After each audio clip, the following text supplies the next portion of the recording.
But really what the installation is about is a Chinook canoe arriving at the Burke Museum. And, you know, when we arrive on somebody else's beach, we will come around, we'll put up our paddles. It shows that we're arriving in a good way. We will put the nose of our canoe on their beach, and that's a really defenseless position.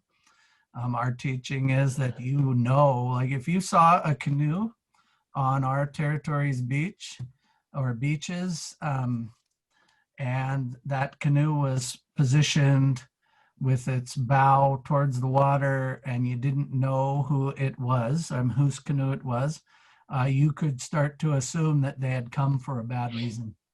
So if you're going to just show up randomly at somebody's place, if you don't see anybody on the beach, you want to put the bow of your canoe forward so you show them you're coming.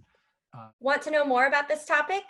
Burke Museum members and donors get access to our entire curated Conversations and Cocktails video series. Memberships start at just $60, and they provide critical support in helping us connect our mission to the community. Please visit burkemuseum.org/join to sign up today.